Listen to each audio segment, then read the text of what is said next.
जोगेश्वरीत दोन्ही शिवसेना गट आमने-सामने. पैसे वाटल्याचा ठाकरेंच्या शिवसेनेने केला आरोप.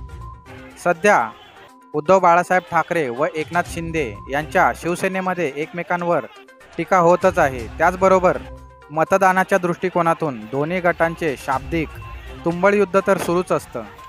आता तर जोगेश्वरीमध्ये खळबळजनक प्रकार घडला आहे. शिवसेना उद्धव बाळासाहेब ठाकरे गट व शिवसेना शिंदे गटाचे कार्यकर्ते समोरासमोर येताच एकमेकांवर टीका सुरू असतानाच उद्धव बाळासाहेब ठाकरे यांच्या गटातील कार्यकर्त्यांनी चक्क शिंदे गटाने पैसे वाटल्याचा आरोप केला आहे.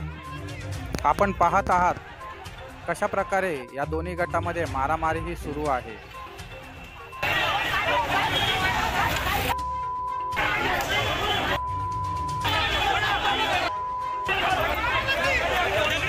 कृपया नवनवीन बातम्या पाहण्यासाठी आमच्या चॅनलला सबस्क्राइब करा, लाईक करा आणि शेअर करा आणि बेल आयकॉन प्रेस करायला विसरू नका.